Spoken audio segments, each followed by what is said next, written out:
For your holy name, we declare, Lord God, that all the glory and praises and honor will reach your throne, O God. We thank you, Father God, for what you have done in our lives. Dahil sa pamagitan ng Panginoong Yesus na yung bugtong na anak, O Lord God, kami po ay nagkaroon ng buhay. Kaya today, Lord God, we offer our life at ang aming pagsamba at pagpuri sa iyo, inaalay namin, Father God. At dahil kayo po ang Diyos ng mga pangyarihan, walang dapat parangalan, walang dapat sambahin kundi ang pangalan mo, Lord God. So we pray, Lord God, that you'll manifest your presence in our midst and lahat ng aming pagpuri, pagsambay na alay namin sa iyo. Salamat po, Panginoong Yesus. Dahil sa aming pag-awit, Lord God, hayaan mo ang iyong presensya ay maranasan namin sa oras na ito. At I declare ang mga anghel mo ay nakatalagan sa lugar na ito, kasama naming sasamba at magpupuri sa iyong dakilang pangalan. We honor you, Lord. In Jesus' mighty name we pray. Amen. Let us all pray the Lord's Prayer together. Our Father in heaven, hallowed be thy name. Thy kingdom come, thy will be done on earth as it is in heaven. Give us this day our daily bread, and forgive us our sins, as we forgive those who sin against us. Do not bring us to the test, but deliver us from the evil one. For thine is the kingdom, the power, and the glory, now and forever. Amen. In Jesus' name, amen.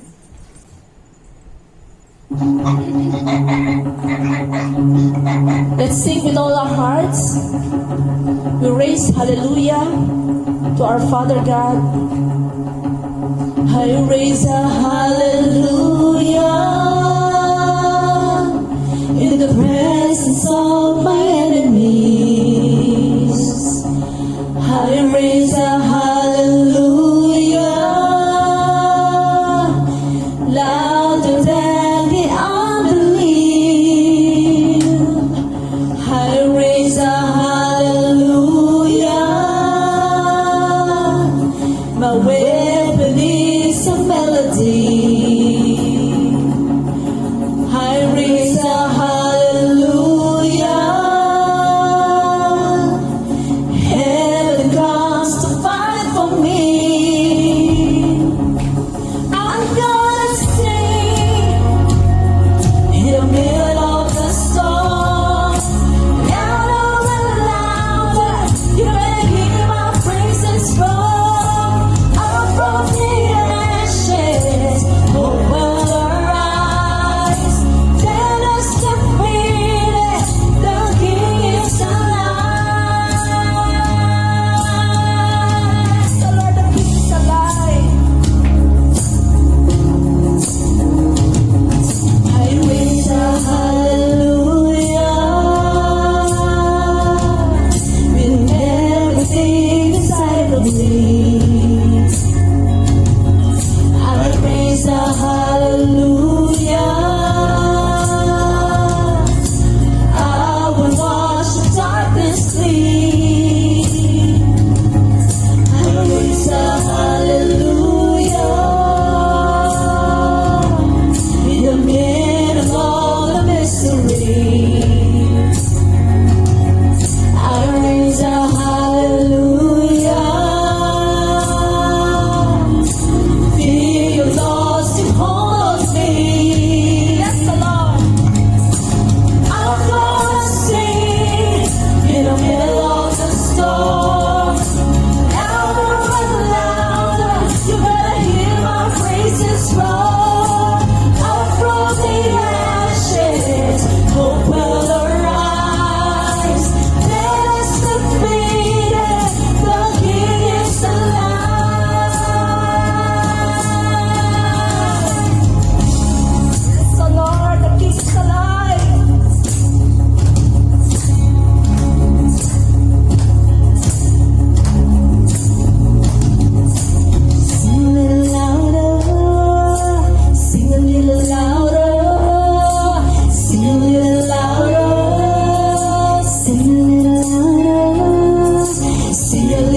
Sing a little louder.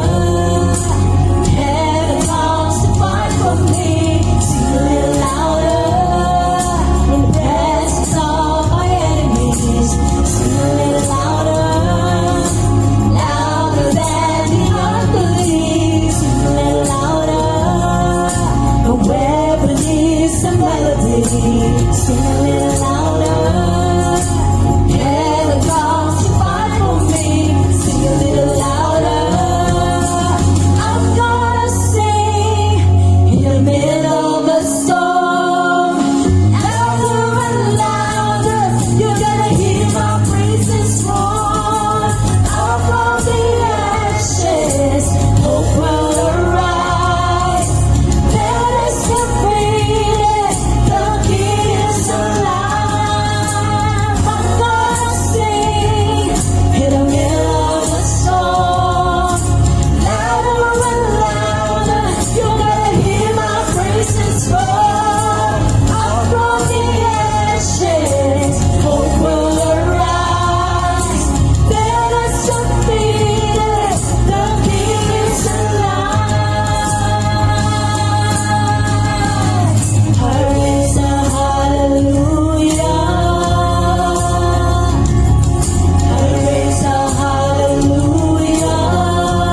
welcome yung mga kapatid natin sa Pilipinas.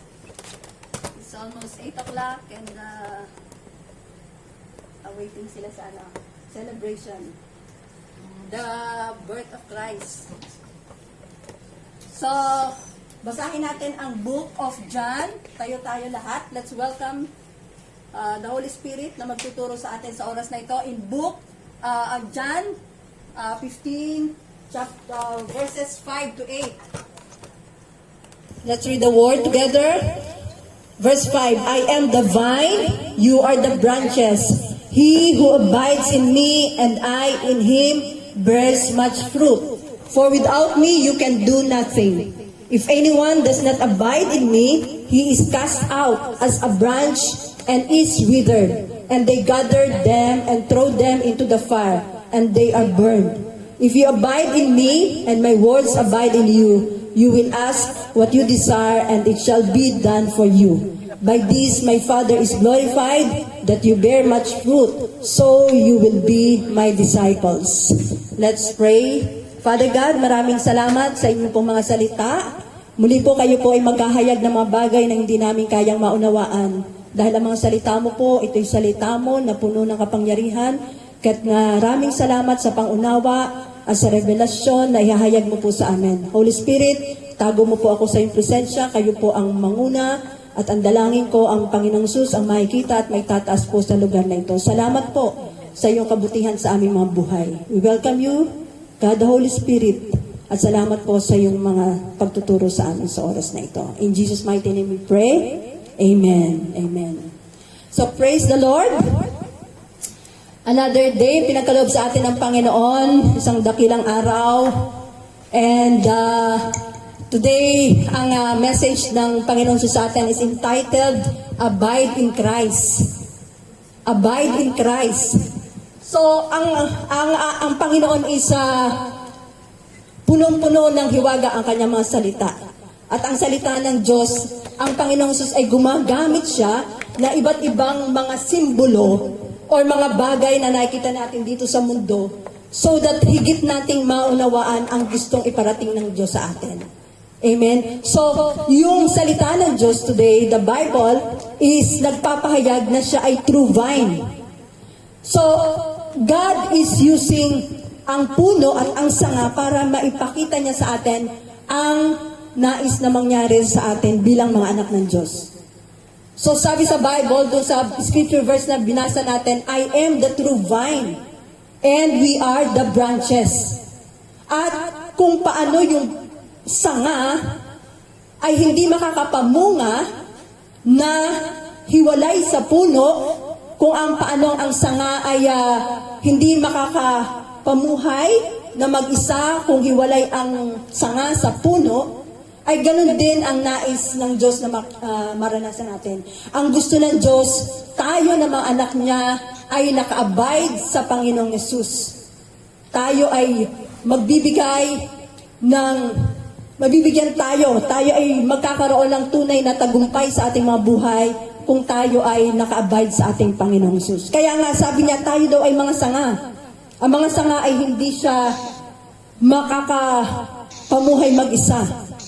At kung ang sanga ay hiwalay sa puno, the Bible says, ito raw ay malalanta. Ano mangyayari sa sanga kapag ito'y nakahiwalay sa puno? Malalanta, unang-una.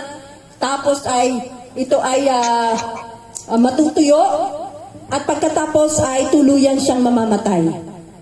Kaya the Bible says, ang nais ng Panginoon, lahat tayo ay mag-abide kay Jesus. At sino daw yung true vine?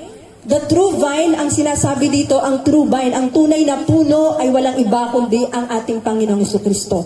At tayo, yung sinasabi ng Diyos na tayo ay mga sanga, na kailangan tayo ay nakakapit sa ating Panginoong Jesus, nakadikit sa ating Panginoong Jesus. Pag sinabi nating abide, to abide means to remain in Christ, to believe in Christ, to rest in Christ, and not to be separated with Christ. Yun ang sinasabi ng Panginoong Jesus na kailangan daw tayo ay manatili sa Kanya. Amen? And Yun nga yung abide. Kailangan tayo ay namamahinga sa presensya ng ating Diyos. At kung paano ang puno daw ay ito nga ay may buhay, doon tayo magkakaroon ng tunay na buhay sa pamagitan ng ating Panginoong Jesus. At sa puno, sinasabi doon, ang puno ay merong hardinero. At ang hardinero, ito yung Diyos Ama. Na ang Diyos Ama ay may ginagawa para tayo ay malinis. Ang puno, ang sanga, nililinis niya para lalo daw itong mamunga at lalong mabuhay. So Jesus Christ is saying na I am the true vine. Hindi sinabi ng Panginoon Jesus na I am the vine. Pero the Lord says I am the true vine. Ibig sabihin, totoo. Siya yung totoo. Siya yung totoo na Diyos na ating dapat kapitan. Siya yung totoo na Diyos na ating dapat panghawakan. Amen? Kung merong totoo, sinasabi ng Panginoong Diyos, meron ding hindi totoo. Kaya sinasabi ng Panginoon sa atin na tayo daw ay manatili sa totoo. Kung sino ang totoo. Kaya ang Bible, ipinapahayag niya, God reveals His Word. Nire-reveal ng Panginoong Sus yung katotohanan, that He is the truth. Kaya nga, sabi ng Panginoong Sus, walang makakalapit sa Ama, walang makakapunta sa kaharian ng langit, walang makakapasok sa presensya ng Panginoong Sus sa Diyos Ama, malibang tayo ay lumapit, kumapit, at tumawag sa Panginoong Sus. Yun lamang ang tanging paraan na tayo ay makarating sa Diyos Ama. Kaya sinasabi niya, I am the true vine. At yun nga ang sinasabi ng Bible, there is a way that seems right to man. Meron daw akala natin na ito ang paraan, ito ang totoo, ito yung there seems right to men, sa tingin ng tao na ito ay tama, pero in the end, it will lead to destruction. Kaya sinasabi ng Panginoon na ito, si Jesus Christ mismo, yung totoo na ating dapat lapitan. Siya yung totoong Diyos. Amen? Kaya nga, ang Panginoong Jesus ay, bago pa siya isilang, He was prophesied ng mga prophets in the Old Testament. At ano yung propesiya na bago siya isilang? Sabi ng isang prophet, sabi niya, at ang isang babae at ang isang berhen ay magsisilang ng isang sanggol at tatawagin siyang Emmanuel. Pag sinabing Emmanuel, the Bible says, Emmanuel, God is with us. So ang Diyos mismo ay bumaba para tayo ay kanyang abutin. Si Jesucristo mismo ay Diyos Anak na sinugo ng Ama para tayong lahat ay iligtas. Kaya nga, nung time na si Jesus Christ ay isilang, itong si Mary, na nakatakdang ipakasal, nakatakda ng pakasal kay Jose, ay natagpuan na siya ay nagdadalang tao. At ang pagdadalang tao niya ay sa kapangyarihan ng Banal na Espiritu. At dahil itong si Jose ay isang matinong tao at ayaw niyang malagay sa kahihiyan si Mary dahil nga nagdadalang tao, hindi pa sila kasal. So, ang nais na gawin ni Jose that time ay hiwalayan niya si Maria. Pero, nung iniisip niyang gawin na hiwalayan si Mary, ang anghel ng Diyos ay nagpakita sa kanya sa panaginip. At ano ang sabi ng anghel sa kanyang panaginip?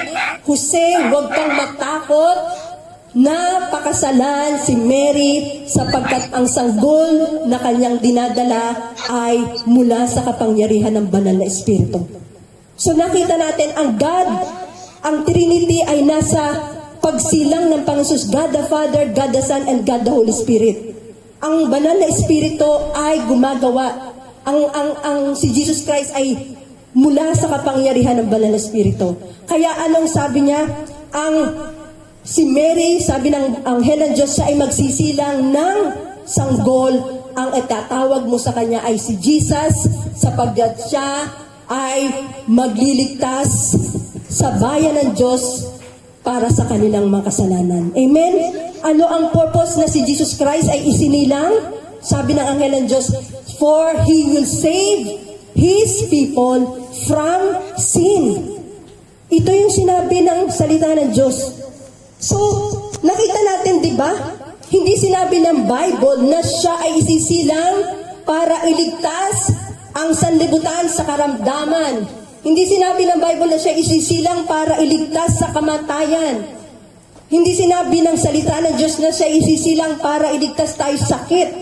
Ngunit ang lahat, ang pinakaugat ng lahat ng karamdaman ng sakit at kamatayan ay ang kasalanan.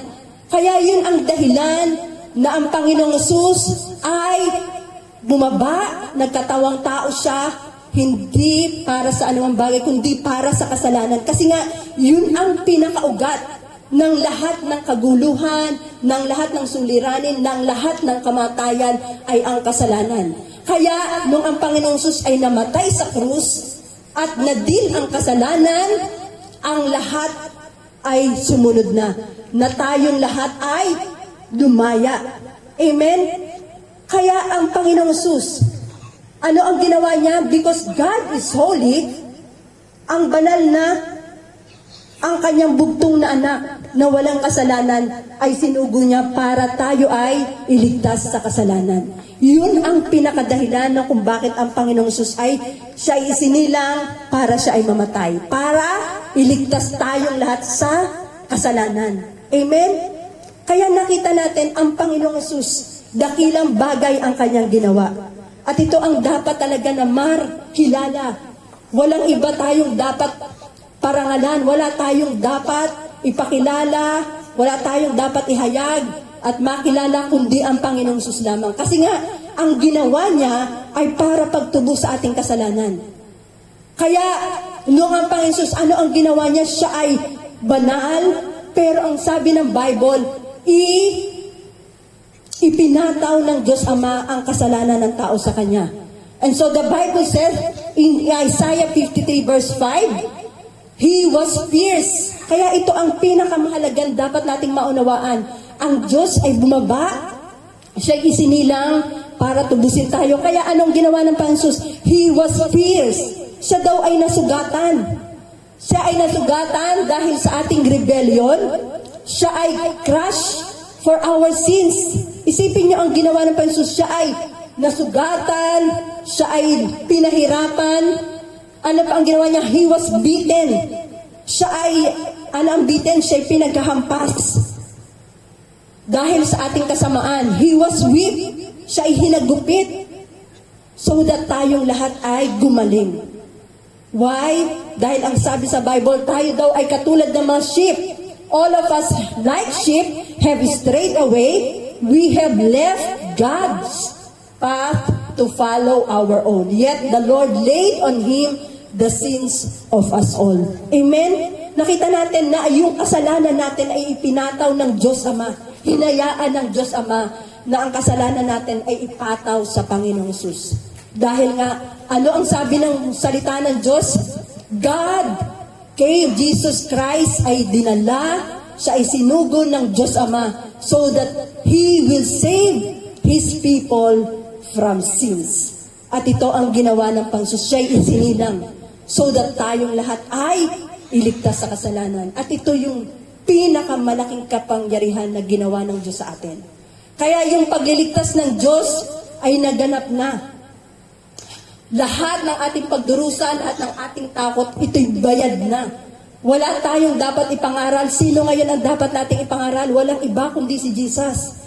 Wala tayong dapat kilalanin sa ating mga buhay. Walang dapat makilala at mahayag. At walang dapat na ituro. Walang dapat tayong pag-usapan para sa ating kaligtasan, kundi ang Panginoong Hesus lamang. Amen? Kaya nung ang Panginoong Hesus ay namatay siya sa krus, dala niya ang lahat ng ating kasalanan. So mula sa isang makasalanang buhay, tayo ay dinalang Panginoong Hesus sa isang matuwid na buhay. Amen? Mula sa kadiliman, tayo ay dinala ng Panginoong Hesus sa kaliwanagan. Mula sa pagkaalipin, dinala tayo ng Panginoong Hesus sa kalayaan. Mula sa sakit karamdaman, tayo ay dinala ng Panginoong Hesus sa isang magaling, sa isang kaayusan. Amen? Ano pang ginawa ng Panginoong Hesus? Mula sa kamangmangan, wala tayong alam dati, pero tayo ay binigyan ng Diyos ng pangunawa. Mula sa kahirapan, tayo ay binigyan ng Diyos ng kasaganaan. Dahil yung pinakaugat ay dinil ng Panginoong Hesus at yung kanyang buhay ay inalay niya sa atin. Amen? Kaya mula sa kamatayan, tayong lahat ay dinala ng Panginoong Hesus sa buhay. Kaya yun ang pinakamahalaga at pinaka-reason ng celebration natin na tayong lahat ay tinubos ng Panginoong Sus mula sa kasalanan. Kaya tayong lahat ay malaya na ngayon. Tayong lahat ay merong ganap na buhay sa atin, sa ating mga oras na ito. Amen? Kaya tayong lahat, huwag nating hahayaan na hindi natin maipahayag ang Panginoong Sus. Kasi ang tao ay naghahanap ng tunay na solusyon sa bawat sitwasyon, sa bawat problema, sa bawat crisis na dumarating sa ating mundo. Ang tao ay naghahanap ng solusyon. Pero walang solusyon na pwedeng ibigay ang mundo na ito maliban sa ating Panginoong Sus. Amen? Kasi nga, ang lahat ay ginawa ng Panginoong Sus para tayong lahat ay tubusin sa lahat ng kahirapan. Dahil unang-una ang ginawa ng Diyos, yung ating kasalanan ay binayadan na ng Panginoong Sus. Kaya nung tayong lahat ay tumanggap sa Panginoong Sus, yung ating pagtanggap sa Panginoong Sus, yun ang pinakamahalagang bagay na ginawa natin. Kasi yung ating makasalanang katawan ay binago na ng Panginoon. Yung ating ngayon na likas na katauhan, ang tinataglay natin ay ang Panginoong Jesucristo. Amen? Kaya sabi ng Bible, tayong lahat ay malaya na dahil si Jesucristo na namatay sa krus, siya ang nagbayad na ating mga kasalanan. So, nakita natin that God Himself, kaya sabi, ito yung katotohanan na dapat nating ihayag. Kaya the Bible says, I am the true vine. Wala nang iba pa, wala nang iba pang katotohanan, kundi si Jesus Christ lamang ang katotohanan. Siya yung truth. Siya yung katotohanan na dapat nating ipangaral. Si Jesucristo. Siya ay namatay at muling nabuhay. Amen. Kaya nung tinanggap natin si Jesus, tayo ay may bagong buhay. At ito yung pinakamalaking miracle na nangyari sa ating buhay. Nung si Jesus Christ na tinanggap natin, nagkaroon tayo ng bagong buhay. Amen? Kaya nga, sa isang puno, sinasabi ng Bible na merong naglilinis. Sino yung tagapaglinis? Ang Diyos Ama. At kaya nga nung dumating ang Panginoong Sus, ang kanyang dugo ay nabubuhos sa krus ng Kalbaryo. Amen? Yung dugo ng Panginoong Sus ang naging kabayaran sa ating mga kasalanan, ang naglinis sa ating kasalanan. Kaya nung time na si Eva at si Adan, kung mababasa natin sa Bible, si Eva at si Adan ay nagkasala. Ano ang commandment ni Lord? Nung sila ay nasa Garden of Eden, huwag nilang kakainin ang bunga ng punong kahoy na nasa gitna ng Garden ng Eden. At nung nalaman natin na sila ay sumuway sa Panginoong Yesus, di ba ano ang nangyari sa kanila? Sila ay, wala silang consciousness, wala silang alam about sa kasalanan, wala silang alam na sila ay hubad, pero ng time na sila ay nagkasala sa Diyos, nagkaroon sila ng consciousness kung ano ang tama at mali. Nagkaroon sila ng consciousness sa sin. Kaya nung sila ay nagkasala, ikinover nila, kumuha sila ng fig leaves. At ikinover nila ang kanilang naked na katawan with fig leaves. At itong fig leaves na ito, nagsisimbolize ito ng gawa ng tao. Pero hindi tinanggap ng Panginoong Yesus ang covering nila of fig leaves. Kaya ang blood of animal was shed. At ito yung future, ito yung isang future na magaganap kung saan ang buhay ng Panginoong Sus ay ihahandog niya para sa ating kasalanan. Kaya nung si Jesus Christ ay namatay sa krus at ang kanyang dugo ang naglinis na sa ating kasalanan, then tayo ngang lahat ay lumaya sa kasalanan. Amen? Yun ang dahilan na ang Panginoong Sus ay isinilang. At yun ang dahilan na kung bakit tayo ay may bagong buhay ngayon.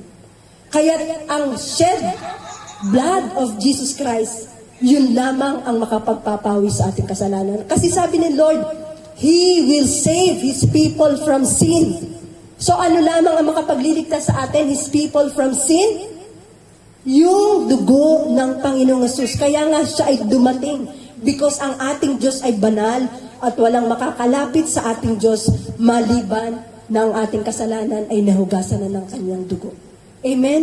Kaya tayong lahat ay meron tayong buhay na binago ng Diyos at nilinis ng kanyang dugo. Amen? Kaya sabi ng Panginoon Jesus dito, you are already clean because of the word which I have spoken to you. Kaya yung salita ng Diyos, sabi niya, ito na ang naglinis sa atin. Kung paano yung sanga daw ay nililinis, tayo ay nilinis na. Paano tayo nilinis ng Diyos Ama? Yung salita na tinanggap natin, ang naglinis sa ating mga puso't isipan, naglinis sa ating mga katawan at kaluluwa, para mahugasan tayo sa ating lahat ng mga kasalanan. Kaya tayo ay mapalad na tayo ay binigyan ng Panginoong Hesus ng pagkaunawa sa lahat ng kanyang ginawa sa atin. Amen?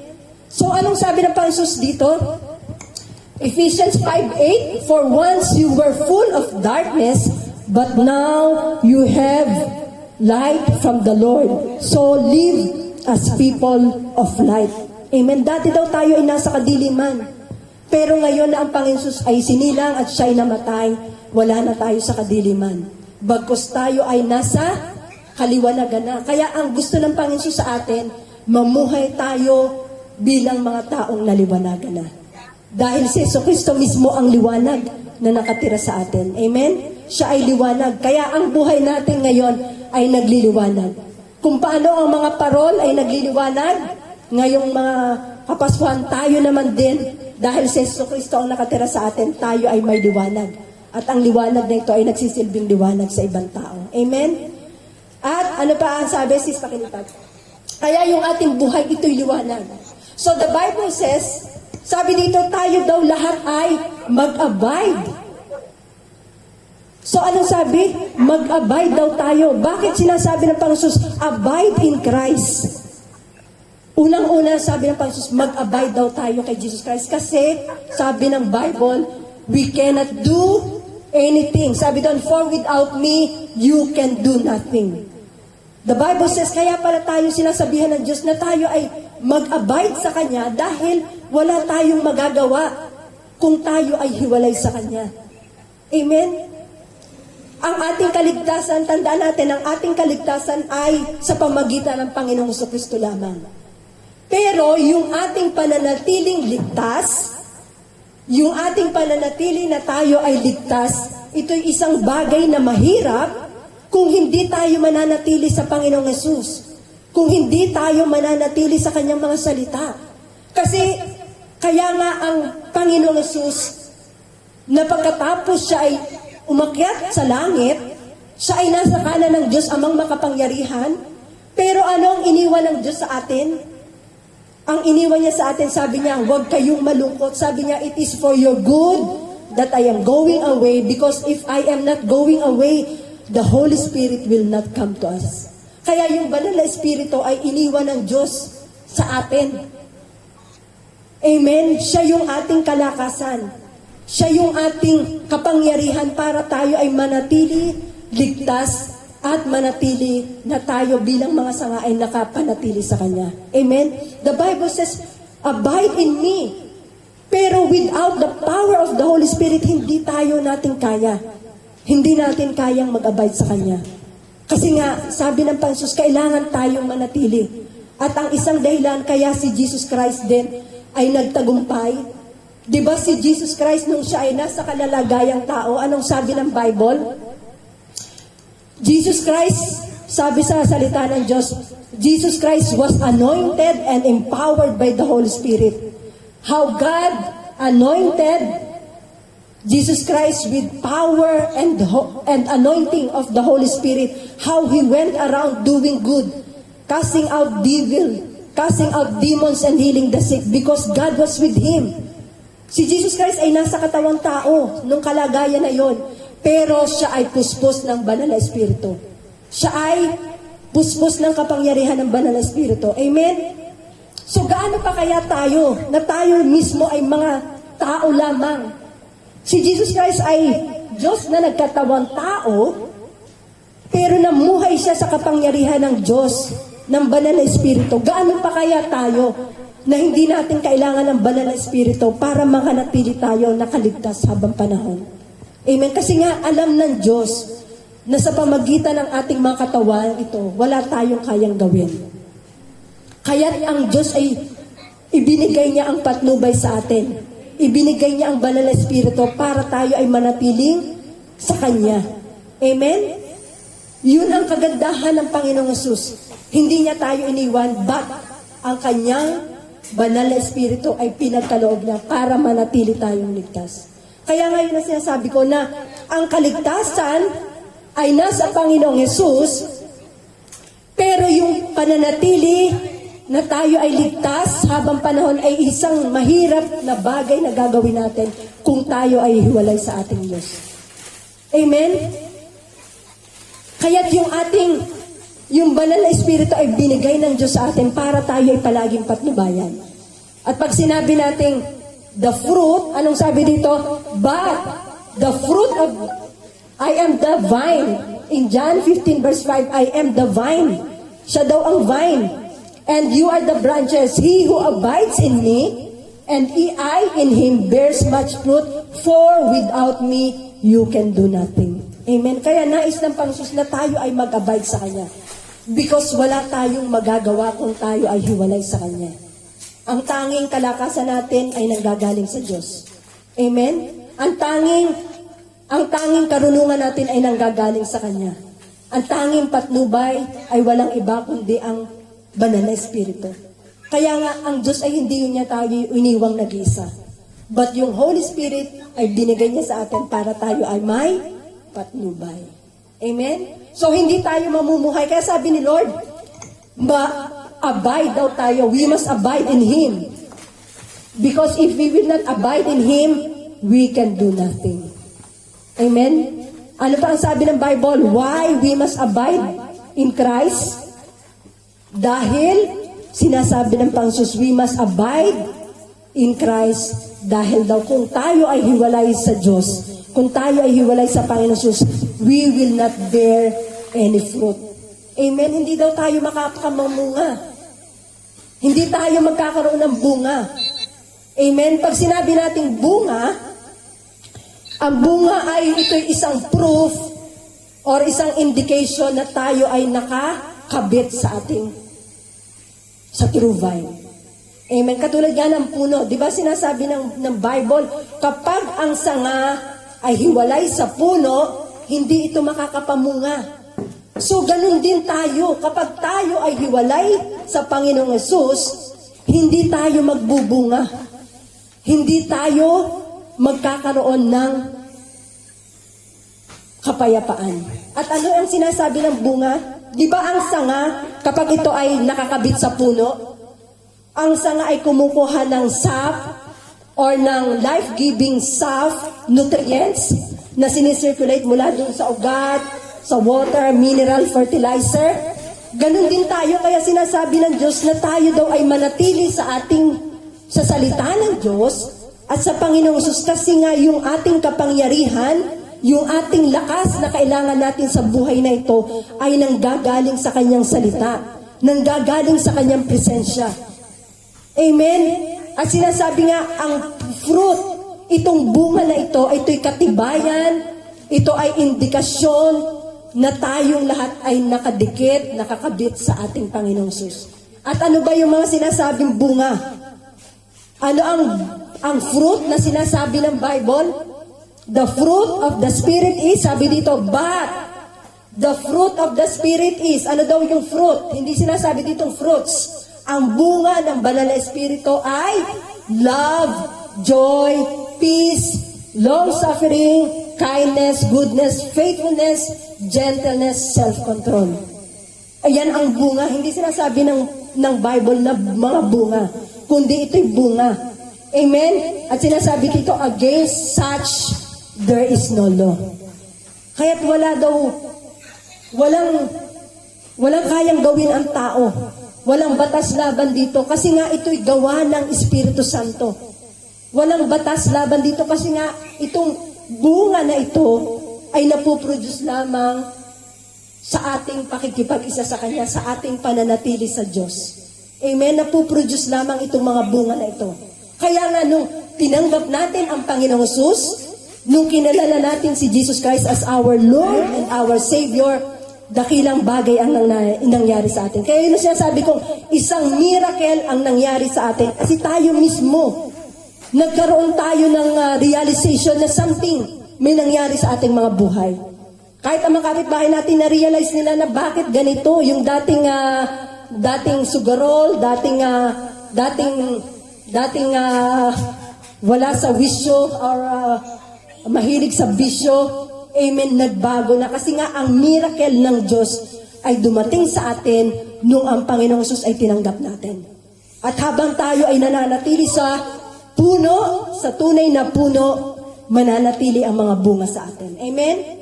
Kaya ang bunga, ito ay isang katibayan, ito ay nakikita sa atin ng mga tao na tayo ay binago na ng Diyos at tayo ay tunay na mga anak ng Diyos. Amen? Kasi nga, walang magagawa ang flesh. Kasi sabi ng Bible, flesh counts for nothing. The Spirit, ang Espiritu lamang ang may kayang gawin sa ating mga buhay. Amen? Flesh counts for nothing. Yun ang sinasabi na walang kayang gawin ang laman. Walang kayang gawin itong flesh na to. Only the Spirit has ang may magagawa. Kasi nga, ang Espiritu, kapag ito'y nasa atin, kapag tayo'y namuhay sa Espiritu, namuhay tayo, nakadikit sa Panginoong Hesus, mararanasan natin ang buhay. Mararanasan natin. Walang magagawa ang laman. Kasi nga, ang laman, ang hilig lamang nito ay kasalanan. Ang hilig nito ay bisyo. Ang hilig nito ay worldliness. Ang hilig nito ay kain, tulog, lahat ng kasalanan. Sobra, yung sobrang sinasabi ko.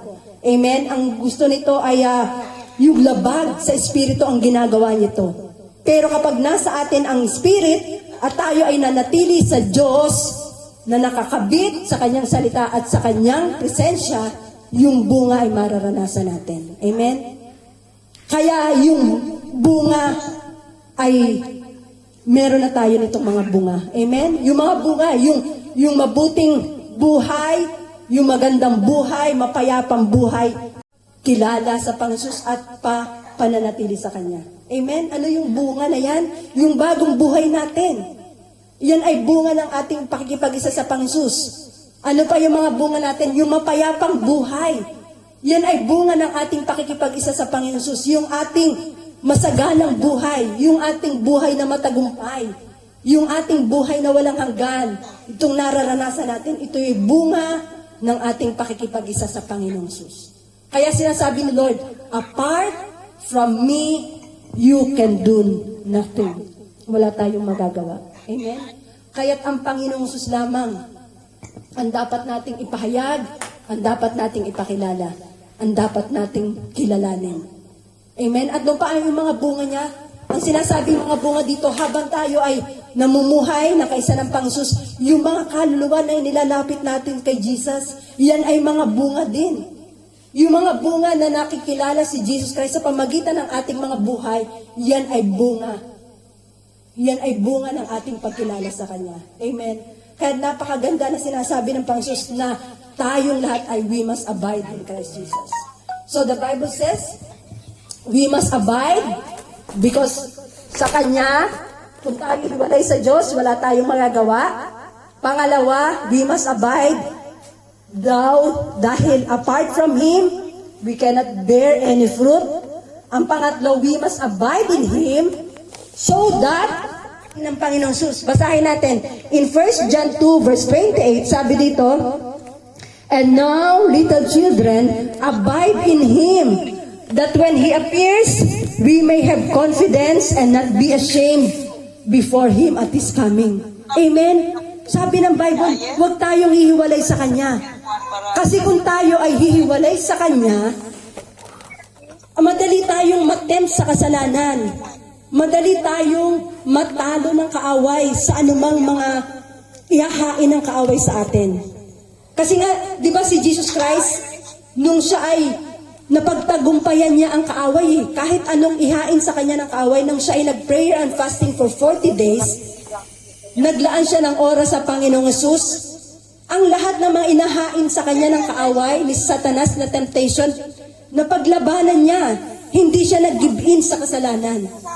Kaya ang gusto ng Panginoong Hesus, we must abide in Christ because sa pamagitan ng Panginoong Hesus, mapapagtagumpayan natin ang lahat ng mga bagay na inihahain sa atin ni Satanas, na sa una tingin natin ay maganda, pero ang kalalabasan noon ay kasalanan. Kasi si Satan nag-aanyo siyang maganda. Pero nga si Jesus Christ, when He was in the power of the Holy Spirit, pinagtagumpayan niya ang lahat ng magandang inihahain ni Satan sa kanya, pero mga kasinungalingan lamang yon.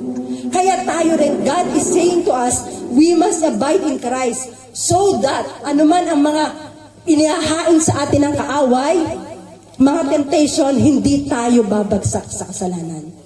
And the Bible says, kapag tayo ay nanatiling tapat sa Kanya, nanatili tayo sa Panginoong Hesus at sa Kanyang salita, we will have the confidence sa Kanyang muling pagparito. Amen?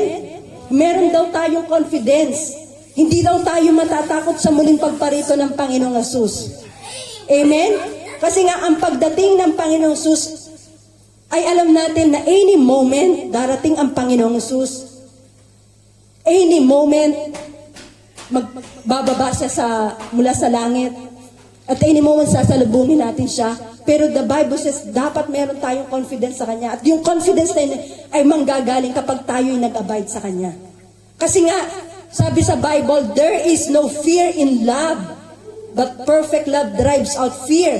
Because ang fear daw has got to do with punishment. Ibig sabihin, kapag tayo ay namuhay sa pag-ibig, namuhay tayo sa pagsunod sa Diyos, wala tayong katatakutan kahit ano. Lalo na sa pagdating ng Panginoon. Pero kapag tayo, alam natin tayo hiwalay sa Diyos, malayo tayo sa presensya ng Diyos, at nandun na nga na yung mga attack, yung mga temptation ni Satan ay nahulog na tayo, meron tayong takot diyan. Kasi nga sabi, ang punishment, yung fear has got to do with punishment. At ito nga daw, kapag tayo ay nanatili sa presensya ng Diyos, wala tayong katatakutan sa pagdating ng Panginoon. Kasi alam natin, we are abiding in Christ. We are doing His will. At ginagawa natin ang plano ng Diyos. Amen? So the Bible says, we must abide in Him so that when He appears, we have confidence and not be ashamed before His coming. Amen? Kasi nga, ang fear has got to do with punishment. Kaya si Eva at si Adan, nung sila'y nagkasala, di ba, they hide from God. Nagtago sila kasi alam nila, merong parusa para sa Kanya, para sa kanila. So, ganun din tayo. God is saying, huwag tayo, dahil tayo tinubos na ng Diyos sa kasalanan, manatili tayo na nakadikit sa Kanya, nakakabit sa puno, so that hindi tayo malalaglag. Amen? Yung mga bunga natin ay hindi malalaglag. Yung ating mga bunga ay mananatili. At tayo, when dumating si Jesus Christ, sabi niya, we will have the confidence na harap tayo sa Kanya at hindi mapapahiya ang sinumang nananatili sa Kanya. Amen? So, anong sabi dito? Kaya nga daw yung mga sanga na nakahiwalay, ano ang ginagawa sa mga sanga? Yung ating hardinero, ang God the Father, yung mga sanga na hiwalay sa puno, ang sabi ng Bible, itong mga sanga na ito, sabi niya, anyone who does not remain in me, na hindi daw nakaremain kay Jesus, is thrown away like useless branch and withers. Such branches are gathered into a pile to be burned. Ito ang mangyayari. Kaya gusto ng Diyos, tayong mga sanga ay hindi siya matutuyo. Kasi ano ang mangyayari sa sanga? Sabi dito, gagather sa huling panahon, itatapon. Kung paano ang mga tupa at ang mga kambing ay ihiwalay ng mga anghel ng Diyos pagdating ng Panginoong Hesus. Kung tayo daw ay hindi mananatili sa Kanya at hindi tayo kakapit, lalapit, at hindi tayo mananatili sa puno para tayong mga sanga matutuyo at walang gagawin ang God the Father sa atin sa mga tuyong sanga kundi ihagis lamang at sunugin.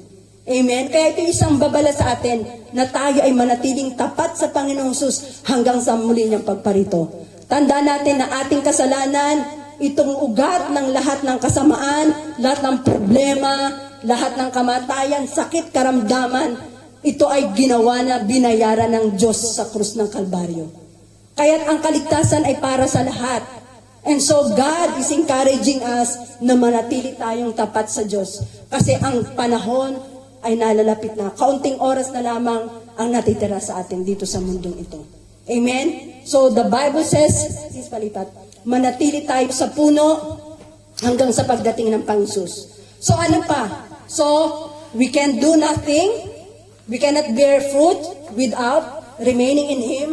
At pangatlo, yun nga, we have the confidence.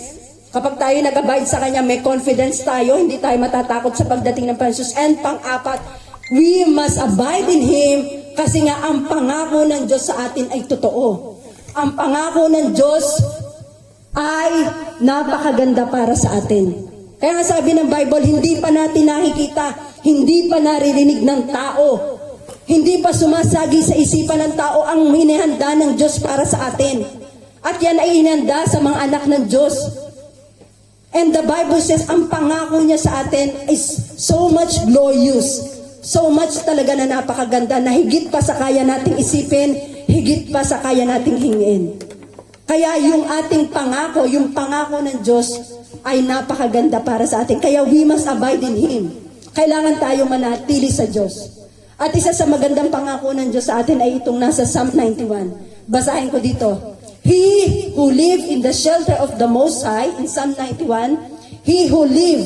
Kaya nga sinasabing abide in Him. So ibig sabihin, we must live in Him. We must dwell in Him. He who abides in Him, or he who dwells in the shelter of the Most High God, who abides in Him, sabi dito, will find rest. Tayo daw ay makakasumpong ng kapahingahan in the shadow of the Almighty. This I declare about the Lord. He alone is my refuge, my place of safety. He is my God, and I trust Him. So di ba kapag tayo ay nanatili sa Diyos, ang sabi ng Bible, tayo daw ay nasa place of safety. Siya yung ating place of safety. Siya yung ating refuge. Siya yung ating fortress. Kaya mahalaga na tayo ay manatili sa Diyos. Amen? Sinong ating fortress? Walang iba kundi si Jesus. Sinong ating refuge? In times of calamity? Si Jesus. Kaya he who dwells in the shelter of the Most High God will, sabi doon, will find rest. At ano pang sabi dito? For He will rescue you from every trap and protect you from the deadly disease. Amen. Napakaganda ng pangako ng Diyos. Tayo daw na nananatili sa Kanya, i-rescue niya sa anumang trap ng kaaway. At tayo daw ay liligtas niya sa anumang deadly disease. Deadly. Kaya nung dumating itong pandemic, di ba?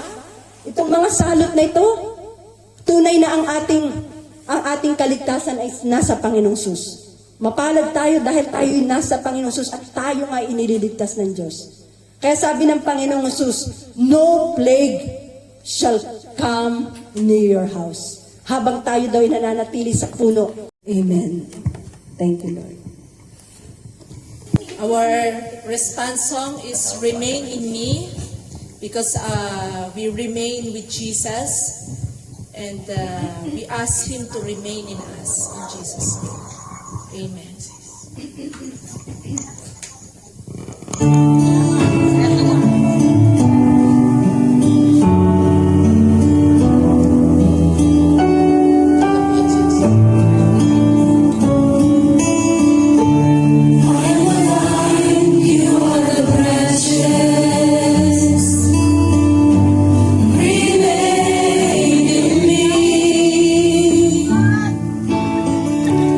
I am the vine, you are the branches.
Lord Jesus.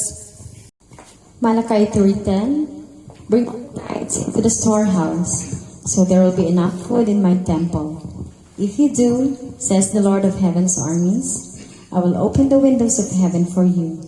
I will pour out a blessing so great you won't have enough room to take it in. Try it, put me to the test. In Jesus' name, amen. Let's sing to the Lord. Katapatan mo, Lord. Napakabuti niyo, Lord.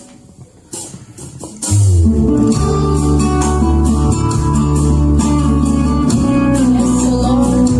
Napakabuti niyo, Lord. Katapatan niyo, Lord. Imananalig sa amin. Thank you, Lord Jesus. Sa pagmamahal na ibigay niyo sa amin. Maraming salamat sa lahat. Maraming salamat sa lahat